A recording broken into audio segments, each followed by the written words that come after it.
Hello प्यारे बच्चों, कैसे हो आप सब। आज हम उपस्थित हुए हैं जय प्रक्रम लेकर विज्ञान जीव विज्ञान पाठ 1 और हमारी पठित पाठ्य पुस्तक 6 से। चलिए शुरू करते हैं। और 6 का बहुत ही महत्वपूर्ण प्रश्न जो 2026 के दृष्टि से बहुत ही महत्वपूर्ण है। तो चलिए शुरू करते हैं। प्रश्न संख्या 1, पौधों में वाष्पोत्सर्जन किस भाग में होता है। यानी पौधे वाष्पोत्सर्जन यानी पानी को कैसे छोड़ते हैं। तो वाष्पोत्सर्जन प्रक्रिया पौधे पत्तियों से करते हैं, जड़ से नहीं करते हैं, तना से नहीं करते हैं, फूल से नहीं करते हैं, पत्ते से करते हैं। ठीक है, तो समझ गए, याद रखिएगा, इम्पोर्टेंट क्वेश्चन है। आगे चलते हैं। 2 नंबर, मानव रक्त में उपस्थित यूरिया की सामान्य मात्रा होती है। मानव शरीर में जो रक्त होता है, रक्त में यूरिया की मात्रा समान मात्रा कितनी होती है। तो यूरिया की समान मात्रा होती है आपको 20 mg। 20 mg होता है किसका मात्रा, यूरिया का रक्त में। तो चलिए 3 नंबर, श्वसन क्रिया के दौरान कितना प्रतिशत, बहुत इंपॉर्टेंट क्वेश्चन है, श्वसन क्रिया के दौरान कितना प्रतिशत ऊर्जा ताप के रूप में निष्कासित होता है। जब हम सांस श्वसन प्रक्रिया करते हैं तो उस समय हम ऊष्मा छोड़ते हैं, तो कितना प्रतिशत ऊष्मा हम छोड़ पाते हैं। तो इसका आंसर होगा 20% ऊष्मा ताप के रूप में हमारे मुख से निष्कासित होता है या नाक से। किसके दौरान, श्वसन प्रक्रिया के दौरान। तो चलिए आगे चलते हैं। प्रश्न संख्या 4, प्रश्न संख्या 4 में मनुष्य में वृक्क एक तंत्र का भाग है जो संबंधित है। मानव में वृक्क उत्सर्जन का अंग है। किसका अंग है, उत्सर्जन का। और वृक्क प्रजनन प्रक्रिया में भी साथ देता है। तो दोनों है, वृक्क यानी उत्सर्जन में सबसे ज़्यादा इम्पोर्टेंट है। ठीक है, तो आगे चलते हैं।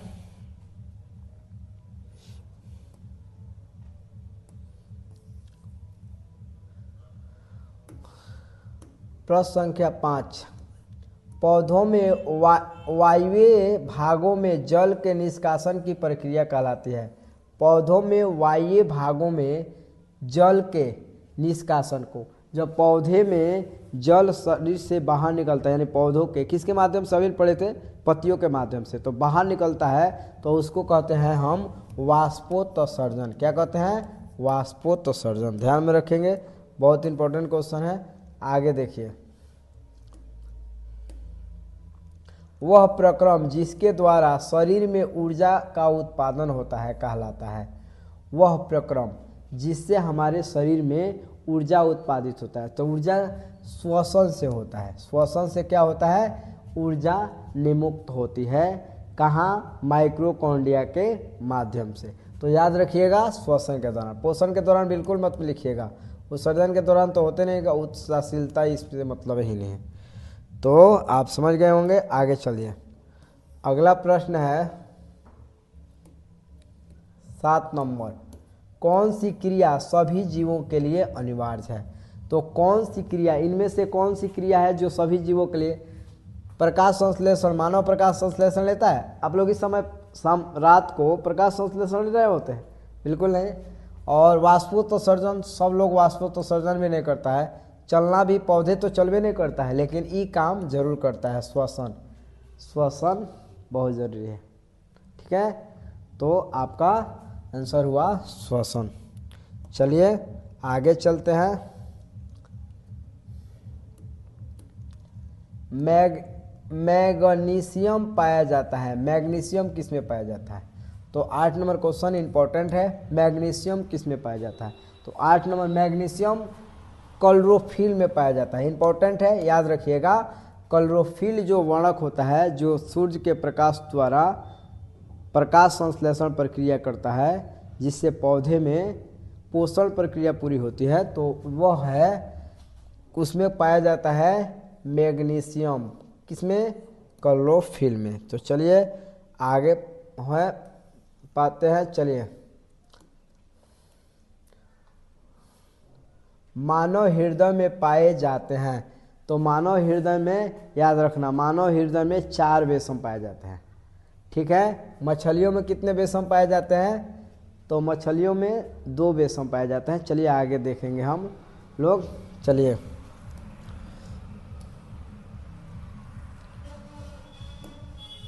हाँ आ गया ना। प्रकाश संश्लेषण द्वारा किसकी प्राप्ति होती है? प्रकाश संश्लेषण किसे कहते हैं?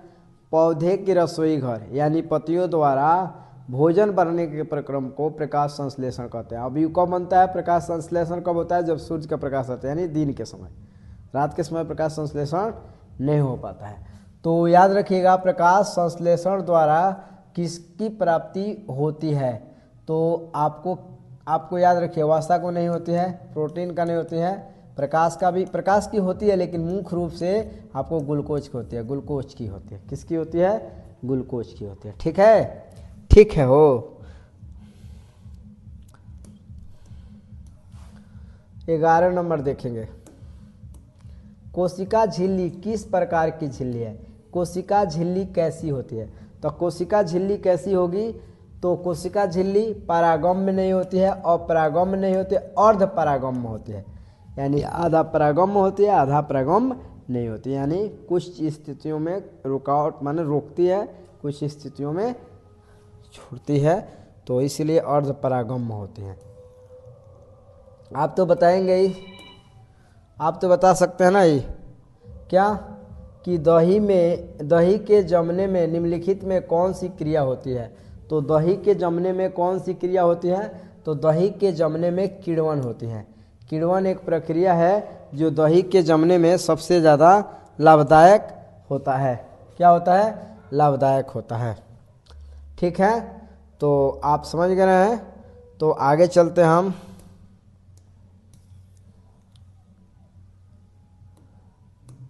तेरह नंबर, जीवन की उपापचयी क्रियाओं में संचालन के लिए निम्नलिखित में कौन आवश्यक है?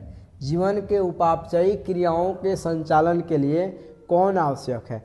तो आपका निरंतर ऊर्जा की आपूर्ति जरूरी है, शरीर की वृद्धि की जरूरी है, टूटे फूटे ऊतकों की मरम्मत ये भी जरूरी है। डी, इनमें से सभी प्रक्रिया जीवन के उपापचयी क्रियाओं के लिए जरूरी है। तो समझ गए हैं, 13 का होगा आपका डी। चलिए 14, मानव में डायलिसिस थैली है। मानव में डायलिसिस थैली है, कैसी है? तो नेफ्रॉन में होती है डायलिसिस थैली। मानव में डायलिसिस थैली है नेफ्रॉन में। कहाँ है? नेफ्रॉन में। कहाँ है? नेफ्रॉन में। ठीक है, तो चलिए आगे चलते हैं। मत्स्य का मुख्य श्वसन अंग है। मत्स्य यानी मछली। मछली के मुख्य श्वसन अंग क्या है? गिल्स होता है। मछलियाँ गिल्स से सांस लेती हैं। याद रखना, कहाँ से सांस लेती हैं? गिल्स से, क्रिया से नहीं। फेफड़ा से तो मनुष्य लेता है, नाक से मनुष्य लेता है, फेफड़ा द्वारा पूरा करता है। ठीक है, तो चलिए आगे चलते हैं। 16 नंबर प्रश्न। 16 नंबर प्रश्न में क्या है? पौधों में गैसों के निष्कासन के लिए किस क्रिया का उपयोग होता है? पौधों में गैसों के निष्कासन के लिए किस क्रिया का उपयोग होता है? तो पौधों में गैसों का निष्कासन विसरण द्वारा होता है। किसके द्वारा होता है? विसरण द्वारा। और याद रखना, पौधे सभी भागों से विसरण प्रक्रिया करती हैं। ठीक है, तो आगे चलिए। क्लोरोफिल वर्णक का रंग कैसा होता है? तो क्लोरोफिल वर्णक का रंग हरा होता है, और इसी के कारण पत्ते के रंग भी हरा होता है। तो हरा होता है, नीला नहीं, लाल नहीं, सफ़ेद नहीं, बिल्कुल नहीं। ए लॉक कर लीजिएगा। ठीक है, चलिए आगे चलते हैं। कवक में पोषण की कौन सी विधि होती है? कवक में पोषण की कौन सी विधि होती है? तो 18 नंबर देखेंगे, कवक क्या करता है? मृतजीवी होता है, मृतजीवी। कवक मरे सड़े गले पदार्थों से अपना भोजन प्राप्त करता है, इसलिए मृतजीवी होता है। जो खुद भोजन बनाते हैं वह स्वपोषी होता है। समभोजी यानी जो उस पर रह के आश्रित रहकर अपना करते हैं उसको कहते हैं समभोजी। चलिए आगे चलते हैं। रेजिन एवं गोंद कहाँ संचित रहता है? 19 नंबर क्वेश्चन देखेंगे, रेजिन कहाँ संचित रहता है? पुराने जाइलम में। किसमें? जाइलम में। याद रखना, आप छाल में मत मार के आइएगा, फ्लोएम में नहीं, कास्ट्रेक्स में नहीं, कहाँ? पुराने जाइलम में। याद रखेंगे, पुराने जाइलम में क्या रहता है? तो रेजिन यानी गोंद रहता है। ठीक है। 19 नंबर के बाद देखिएगा आप 20 नंबर प्रश्न देखिए। 20 नंबर प्रश्न में क्या है? शरीर में भोजन को पचाना किस प्रकार की अभिक्रिया है? शरीर में भोजन को पचाना किस प्रकार की क्रिया है? तो पचाना उपचयन अभिक्रिया है। कैसी अभिक्रिया है? उपचयन अभिक्रिया है। ठीक है, उपचयन अभिक्रिया है। रसायन शास्त्र में पढ़े होंगे ना, उपचयन अभिक्रिया। तो आप चलेंगे रक्त क्या है? तो रक्त क्या है भाई? रक्त याद रखना, रक्त एक उत्तक है। कौन सी है? रक्त एक उत्तक है। ठीक है, रक्त क्या है बाबू? एक उत्तक है।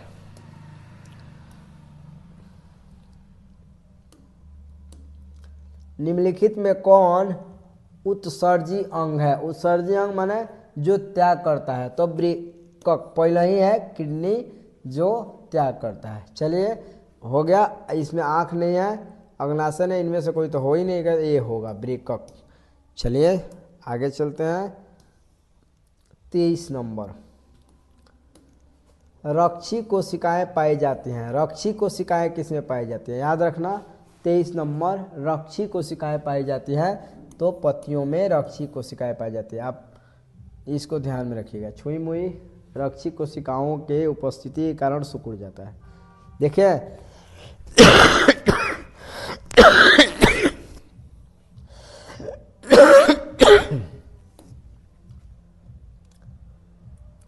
देखिए तबीयत खराब है फिर भी वीडियो बना रहे हैं। आप लोग ज़्यादा से ज़्यादा शेयर करिए और सब्सक्राइब बढ़ाइए प्लीज़, अच्छा लगे तो। 23 नंबर। 24 नंबर, एथाइल अल्कोहल किस प्रकार के श्वसन में बनता है? एथाइल अल्कोहल किस प्रकार के श्वसन में बनता है? तो एथाइल अल्कोहल किस प्रकार के श्वसन बनता है? अवायवीय श्वसन में। और वायवीय श्वसन में तो पूर्णतः CO2 बनता है, जल बनता है, और ज़्यादा मात्रा में ATP ऊर्जा बनता है। तो अवायवीय श्वसन बनता है। ठीक है, तो आगे चलते हैं। 25 नंबर, मनुष्य में सांस लेना और छोड़ने की प्रक्रिया को क्या कहते हैं? मनुष्य में सांस लेने और छोड़ने की प्रक्रिया, तो सांस लेने और छोड़ने की प्रक्रिया को कहते हैं श्वासोच्छ्वास। क्या कहते हैं? श्वासोच्छ्वास। ठीक है, तो याद रखेंगे। आगे चलते हैं। रक्त में आयरन की कमी होने से, आयरन पालक उलक में मिलता है, रक्त में आयरन की कमी से कौन सी रोग होगी? तो आपका अनीमिया होगा। याद रखेंगे, अनीमिया होगी। आयरन की कमी से अनीमिया होगी। ठीक है, चलिए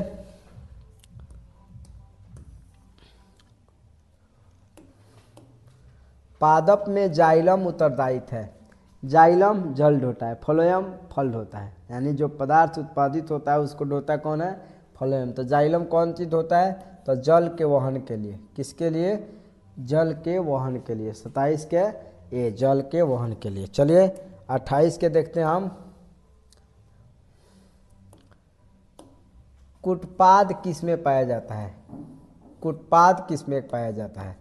तो कुटपाद किस में पाया जाता है? ध्यान में रखिएगा, प्रश्न संख्या 28। कुटपाद पाया जाता है अमीबा में। सुने ना कुटपाद? अमीबा के बारे में पढ़े होंगे तो जरूर पढ़े होंगे कि कुटपाथ किस में पाया जाता है। ठीक है, तो कुटपाथ अमीबा में पाया जाता है। चलिए 29 नंबर प्रश्न देखते हैं। प्राकृतिक में ऑक्सीजन का संतुलन कैसे बना रहता है? प्राकृतिक में ऑक्सीजन का संतुलन कैसे बना रहता है बाबू? तो आपका किस अभिक्रिया के कारण? तो याद रखना कि प्रकाश संश्लेषण के द्वारा। प्रकाश संश्लेषण के दौरान कैसे? जैसे पौधे क्या लेते हैं, जब उसको भोजन बनाता होता है वायुमंडल से कार्बन डाइऑक्साइड होता है, जो जंतु छोड़े होते हैं उसी कार्बन डाइऑक्साइड को लेकर वे भोजन बनाते हैं और उसके बदले में क्या छोड़ते हैं? तो ऑक्सीजन। और इसीलिए प्रकृति में ऑक्सीजन का संतुलन प्रकाश संश्लेषण से होता है। तो पौधे ज़्यादा लगाइए, अच्छी बात है ना। चलिए तो आप देखिए, एस्टोमेटा पौधे के किस अंग में पाया जाता है? एस्टोमेटा पौधे के किस अंग में पाया जाता है? तो देखिए, तना में तो नहीं पाया जाता है, पत्तियों में पाया जाता है। एस्टोमेटा किस में पाया जाता है? पत्तियों में पाया जाता है। ठीक है, आगे चलेंगे। मानव हृदय में औसत प्रकुंचन दाब कितना होता है? मानव हृदय में प्रकुंचन, औसत प्रकुंचन दाब कितना होता है? कितना होता है? तो देखिए 120, 80/120 होता है। तो प्रकुंचन दाब ई हो गया। एगो शीतलन दाब बोलते हैं, इसको 80 कहते हैं। एक और नाम है, ध्यान नहीं, आगे बताएंगे तो आप लोगों को बताएंगे। तो इसमें होगा 120 mmHg होता है हृदय, मानव हृदय का औसत प्रकुंचन दाब। ठीक है, आगे चलते हैं। इनमें कौन प्रकाश संश्लेषी अंग है? इनमें कौन प्रकाश संश्लेषी अंग है? इसमें कौन प्रकाश संश्लेषी अंग है? तो सबसे पहले क्या बात है, पत्ती। पत्ती ही क्या बनाता है? प्रकाश संश्लेषण प्रक्रिया को पूरी करता है। ठीक है, तो आगे चलते हैं। एस्टोमेटा नहीं, छोड़ने ओढ़ने में, ग्रासना नहीं, हरित लौक नहीं, उतना इम्पोर्टेंट नहीं है। हरित लौक तो प्रकाश को यदि करता है, लेकिन अंग पूछ रहा है तो ये है। ठीक है,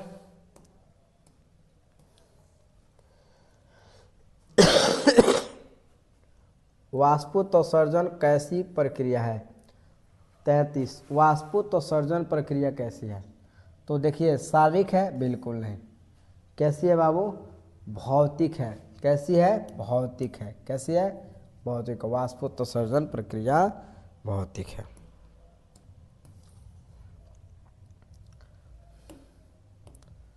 शरीर में भोजन का पचना किस प्रकार की अभिक्रिया है? शरीर में भोजन का पचना किस प्रकार की अभिक्रिया है? तो आप क्या लिखेंगे? अवकारक तो नहीं है, ऑक्सीकारक है। कैसी है? ऑक्सीकारक। ठीक है, ऑक्सीकारक है।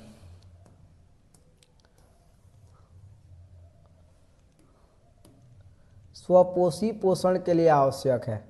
स्वपोषी पोषण के लिए कौन आवश्यक है बाबू? तो देखिए, क्लोरोफिल तो जरूरी है, कार्बन डाइऑक्साइड जरूरी है, CO2 व जल चाहिए कि ना, H2O चाहिए ना, ये भी चाहिए। सूर्य के प्रकाश बिना तो प्रकाश संश्लेषण होबे नहीं करेगा। स्वपोषी प्रकाश संश्लेषण करते हैं, जितने भी स्वपोषी होते हैं, प्रकाश संश्लेषण जो प्रक्रिया करते हैं वही स्वपोषी होते हैं। तो यह होगा डी। इसका आंसर कौन सी होगा बाबू? डी होगा। ठीक है, आगे चलते हैं हम 36 नंबर। पाइरुवेट के विखंडन से यह कार्बन डाइऑक्साइड, जल तथा ऊर्जा देता है। यह क्रिया होती है। यह क्रिया किसमें होती है बाबू? पाइरुवेट के विखंडन से कार्बन डाइऑक्साइड, जल तथा ऊर्जा देता है, यह क्रिया होती है तो माइक्रोकॉन्ड्रिया में। याद रखना, माइक्रोकॉन्ड्रिया को कहते हैं हम लोग बिजली घर। क्या कहते हैं बाबू? बिजली घर का। आपसे जन्म करता है, अमावस्या में पाया जाता है। ठीक है, जठर रस कहाँ पाया जाता है बाबू? अमावस्या में पाया जाता है। खुला परिसंचरण तंत्र, खुला परिसंचरण तंत्र किसमें पाया जाता है? खुला परिसंचरण तंत्र किसमें पाया जाता है बाबू? तो मनुष्य में नहीं पाया जाता है, काकरोच में पाया जाता है। काकरोच, काकरोच में पाया जाता है। काकरोच देखे ना, काकरोच, उसी में पाया जाता है खुला परिसंचरण तंत्र। पौधों में पाए जाने वाले गाढ़ा एवं दूधिया उत्सर्जित तरल पदार्थों को क्या कहते हैं? पौधों में पाए जाने वाला गाढ़ा एवं दूधिया तरल पदार्थ को लेटेक्स कहते हैं। क्या कहते हैं? लेटेक्स कहते हैं। 39। कहीं कहीं आप देखेंगे बोल देता है रेजिन, नहीं है, गोंद भी नहीं, टैटिन नहीं, लेटेक्स कहते हैं। क्या कहते हैं? लेटेक्स कहते हैं। ठीक है, चलिए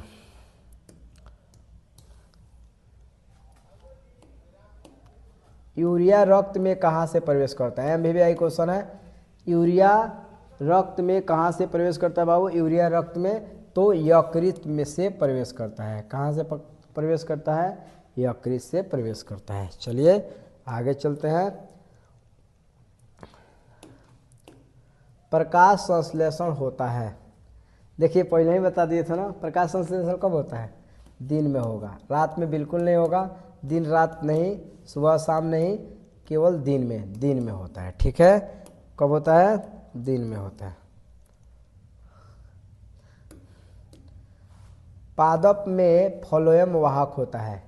फिर याद रखेंगे, जाइलम जल्ड होता है, फ्लोएम फल्ड होता है। कौन चीज होता है? फल यानी भोजन, फल यानी भोजन होता है। ठीक है, क्या होता है? भोजन होता है। आगे चलिए, प्रकाश संश्लेषण क्रिया में ऑक्सीजन बाहर निकलता है। प्रकाश संश्लेषण क्रिया में ऑक्सीजन बाहर निकलता है, तो किसके माध्यम से बाहर निकलता है बाबू? जल से। कार्बन ग्लूकोज जल से निकलता है, जल के रूप में, जल के साथ निकलता है। कौन? ऑक्सीजन। तो 44 को देखेंगे हम। रक्त में हल्के पीले रंग के चिपचिपे द्रव को क्या कहते हैं? रक्त में हल्के पीले रंग के चिपचिपे द्रव को क्या कहते हैं? तो आप याद रखेंगे प्लाज्मा। ठीक है, इसको क्या कहते हैं? प्लाज्मा। ठीक है, तो आगे चलते हैं। आप याद रखेंगे प्रकाश संश्लेषण अंगक है। प्रकाश संश्लेषण अंगक कौन है?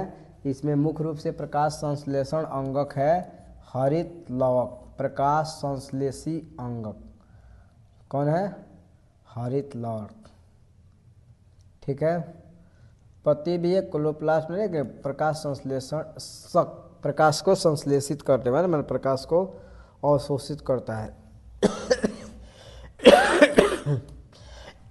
तबीयत खराब होने की स्थिति में बना रहे हैं, कृपया थोड़ा सब्सक्राइबर बढ़ाइए, नए नए यूट्यूबर हुए हैं, हेल्प कीजिए। वृक्क के संरचनात्मक एवं क्रियात्मक इकाई को क्या कहते हैं? बहुत बहुत बहुत इम्पोर्टेंट है। वृक्क के संरचनात्मक एवं क्रियात्मक इकाई को हम नेफ्रॉन कहते हैं। क्या कहते हैं? क्या कहते हैं बाबू? नेफ्रॉन कहते हैं। ठीक है, तो चलिए आगे चलते हैं हम। हाँ, ये भी इम्पोर्टेंट है। मनुष्य में सबसे बड़ी ग्रंथि कौन है? मनुष्य में सबसे बड़ी ग्रंथि कौन है? कौन है मनुष्य में सबसे बड़ी ग्रंथि? तो लीवर है। कौन है बाबू? लीवर है। सबसे बड़ी ग्रंथि आपका लीवर है। ठीक है, हाँ। स्वपोषी पोषण के लिए आवश्यक नहीं होता है। स्वपोषी पोषण के लिए क्या आवश्यक नहीं होता है? ऑक्सीजन आवश्यक नहीं होता है। ठीक है, कार्बन डाइऑक्साइड नहीं होता है। देखिए ध्यान दीजिएगा, यहाँ क्लोरोफिल तो चाहिए, सौर प्रवाह जल जरूर चाहिए, लेकिन ऑक्सीजन आवश्यक नहीं होता है। बहुत इंपॉर्टेंट क्वेश्चन है, घुमा फिरा के, तो इसलिए इसको ध्यान में रखिएगा। चलिए 49 नंबर,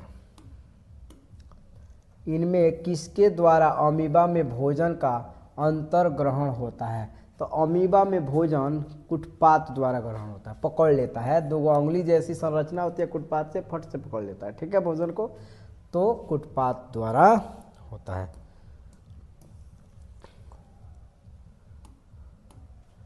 पौधे में श्वसन प्रक्रिया क्रिया की अंतर्गत एडीपी के टूटने से कितनी ऊर्जा मुक्त होती है? पौधे में श्वसन क्रिया के अंतर्गत एडीपी के टूटने से, यहाँ एटीपी होगा, टूटने से क्या होता है तो कितनी ऊर्जा होगी? तो इनमें तो देवे नहीं किया, 50, इनमें से कोई नहीं, ठीक है, 50 इनमें से कोई नहीं दिया है। तो एटीपी कितना होता है? 36 जूल मोल होता है, ठीक है, शायद ध्यान दे दीजिएगा। अब ये ध्यान दीजिए, बहुत इंपॉर्टेंट क्वेश्चन है। रक्त में थक्का बनने में सहायक होता है। रक्त में थक्का बनने में कौन सहायक होता है? तो रक्त में थक्का बनने में सबसे बड़ा होता है कौन हो? तो रक्त बिम्बाणु। कौन होता है? रक्त बिम्बाणु, ठीक है, याद रखेंगे कौन होता है? रक्त बिम्बाणु।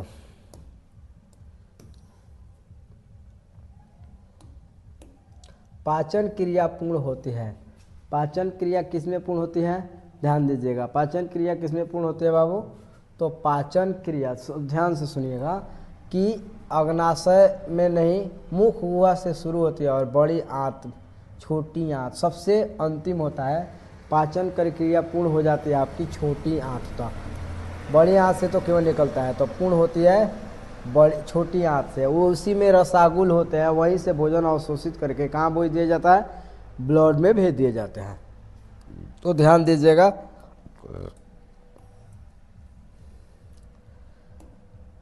छोटी आंत की दीवार में पाई जाने वाले ग्रंथियों के स्राव को क्या कहते हैं? छोटी आंत के दीवार में पाई जाने वाले ग्रंथियों के स्राव को क्या कहते हैं? तो याद रखना आपका हो जाएगा आंतरस और एककस एटीरिक्स, यानी दोनों होगा, ए और बी दोनों, यानी डी ऑप्शन होगा, ठीक है। और आगे चलते हैं 54 नंबर। ये तो आप लोग 8वें क्लास में पढ़े होंगे बहुत। एक वयस्क मनुष्य में कितने दांत होते हैं? एक वयस्क मनुष्य के कितने दांत होते हैं बाबू? जानते हैं कि नहीं? कितने दांत होते हैं? 33? नहीं भाई, 32 होते हैं। देखिए ना ऑप्शन मारे पे 32, ठीक है। तो चलिए आगे चलते हैं। हाँ देखिए, तो एक बार बताए थे ना उस समय, मछली के हृदय में कितने कोष्ठक होते हैं? तो मछली के हृदय में कितने कोष्ठक होते हैं? अभी पिछले बार बताया, याद है? नहीं याद है तो ध्यान दीजिए, 2 विषम होते हैं, 2। अच्छा, स्वाद कलियाँ कहाँ पाई जाती हैं? ए भाई, स्वाद कलियाँ, स्वाद केंगल लवला, कौन स्वाद बतावला? तो जीभ बतावला नु। जीभ के ऊपरी सतह पर होता है कौन? स्वाद कलियाँ, ठीक है। स्वाद कलियाँ कहाँ होता है? जीभ की ऊपरी सतह पर। अमावस्या के अग्रभाग को क्या कहते हैं? बहुत इंपॉर्टेंट क्वेश्चन है। अमावस्या के अग्रभाग को क्या कहते हैं? तो कहते हैं उसको कार्डिएक्ट, कार्डिएक। फिर से देखिए, अमावस्या के अग्रभाग को कार्डिएक्ट कहते हैं, ठीक है, कार्डिएक।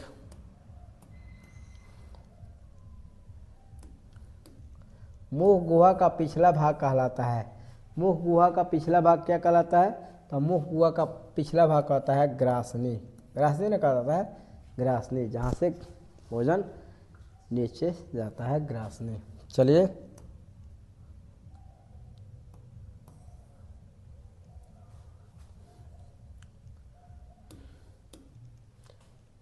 निम्नलिखित में कौन सजीव के मुख्य लक्षण है? निम्नलिखित में कौन सजीव के मुख्य लक्षण है? तो सबसे जरूरी है श्वसन, ठीक है, श्वसन याद रखेंगे। श्वसन सब जीव में और तो नहीं होता है, देखिए श्वसन होता है। छोटी आंत एवं बड़ी आंत को जोड़कर, छोटी आंत एवं बड़ी आंत को जोड़ पर पाई जाने वाली एक छोटी नलीनुमा संरचना क्या कहलाती है? छोटी आंत और बड़ी आंत के पर पाई जाने वाली एक छोटी नलीनुमा संरचना क्या कहलाती है? 60 नंबर क्वेश्चन याद रखेंगे सिकम क्या कहलाता है, सिकम। छोटी आंत और बड़ी आंत को सिकम जोड़ता है।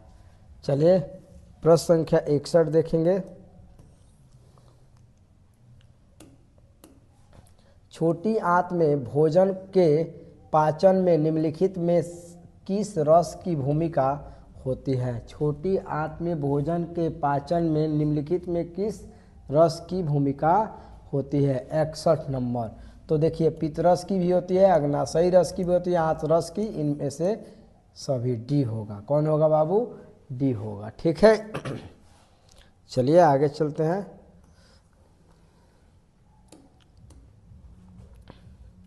अमावस्या में अधपके भोजन के लेई की तरह के स्वरूप को क्या कहते हैं। अमावस्या में अधपके भोजन के लेई की तरह के रूप को क्या कहते हैं। तो क्या कहते हैं, आपको कहते हैं कायम। क्या कहते हैं बाबू, कायम। याद रखिएगा, उसको कहते हैं कायम। ठीक है आगे चल दिए।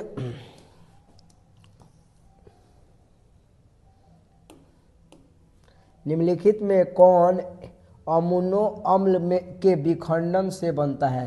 निम्नलिखित में कौन अमीनो अम्ल के विखंडन से बनता है। तो अमीनो अम्ल के विखंडन से बनता है आपका अमोनिया। क्या बनता है, अमोनिया। अमीनो अम्ल से अमोनिया बनता है। ठीक है तो आगे चलते हैं हम।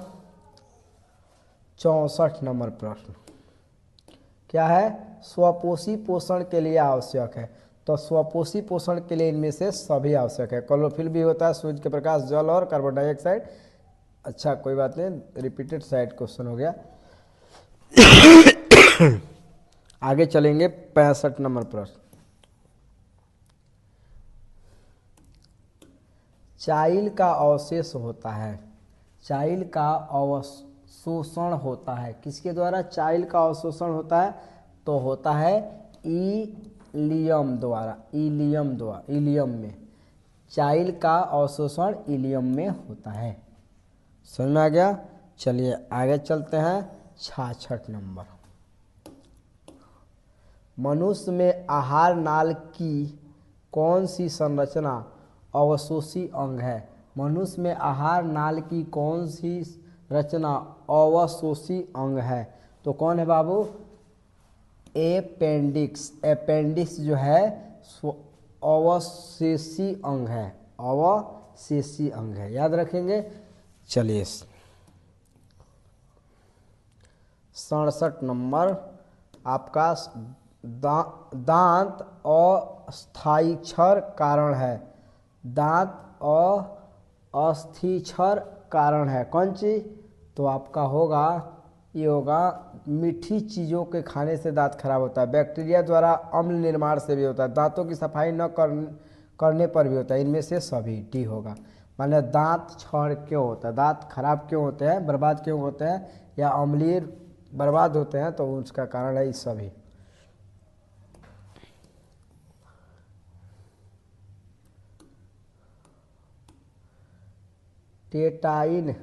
टेटाइन के ऊपर दांतों के सुरक्षा हेतु पाए जाने वाले कठोर परत को क्या कहते हैं। आप लोग को याद भी होगा, इसको क्या कहते हैं, इनामेल।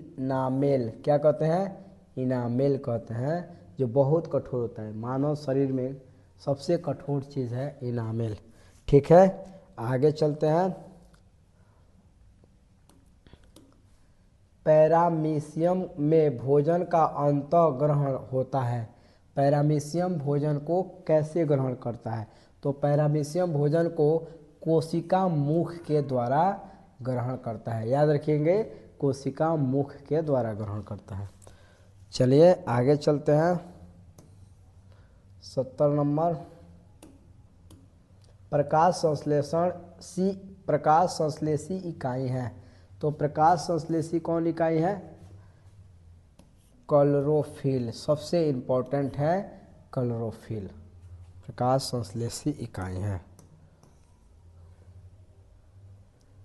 जी होते हैं। पैरामीशियम में पाए जाने वाले पोषण विधि को क्या कहते हैं, तो आपका इसका आंसर होगा प्राणी सम प्राणी समभोजी होते हैं, प्राणी सम होते हैं, ठीक है, उसको डी मानेंगे, इसका डी आंसर होगा।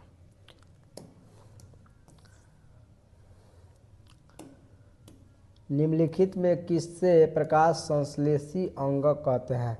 इनमें से किसे प्रकाश संश्लेषी अंग कहते हैं? 73 के याद रखिएगा, हरित लौ को प्रकाश संश्लेषी अंग कहते हैं, ठीक है।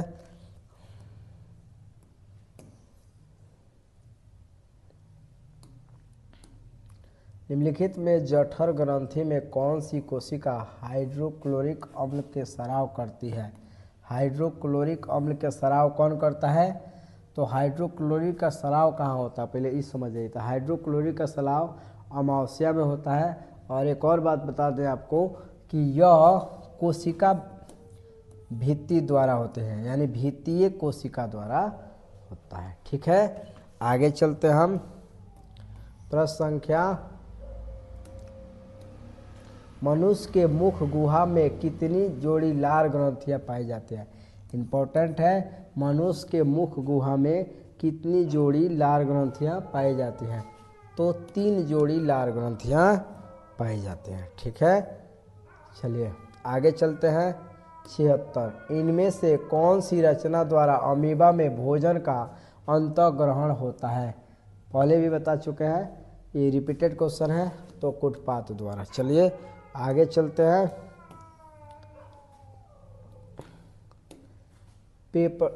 पेप्टोन पेप्टाइड्स को निम्नलिखित में किस रूप में तोड़ता है? पेप्टोन पेप्टाइड्स को निम्नलिखित में किस रूप में तोड़ता है? 77 नंबर क्वेश्चन देखेंगे, इसका ऑप्शन होगा एमिनो अम्ल के रूप में तोड़ता है, ठीक है, एमिनो अम्ल के रूप में तोड़ता है। कोशिका में किस भाग में सजीवों के सारे गुण विद्यमान होते हैं? कोशिका के किस भाग में, बहुत इंपॉर्टेंट है, कोशिका के किस भाग में सजीवों के सारे गुण विद्यमान होते हैं? तो याद रखना, इसका ऑप्शन होगा आपका जीव द्रव में। जीव द्रव से ही जीवन उत्पत्ति हुई है और सजीवों के सारे गुण जीव द्रव में, कोशिका के जीव द्रव भाग में उपस्थित होते हैं। चलिए 79, निम्नलिखित में किस छिद्र द्वारा ग्रास नली से जुड़ी होती है? ग्रासनी ग्रास नली से जुड़ी होती है। निम्नलिखित में किस छिद्र द्वारा ग्रासनी ग्रास नली द्वारा जुड़ी होती है? तो किस, याद रखिएगा, निगल द्वार द्वारा। किसके द्वारा? निगल द्वार द्वारा, ये होगा इसका ऑप्शन। आगे चले 80 नंबर, अमीबा का मुख्य भोजन है। अमीबा का मुख्य भोजन क्या है बाबू? तो अमीबा का मुख्य भोजन है आपका शैवाल का टुकड़ा होबे करेगा, डायटर्ड एक कोशिकीय जीव होबे करेगा, बैक्टीरिया होबे करेगा, इनमें से सभी डी, ठीक है। तो चलिए एक और क्वेश्चन है, देख लेते हैं, आप लोग इसका ऑप्शन बताएंगे। और 81 नंबर, ग्राहणी भाग कहलाता है।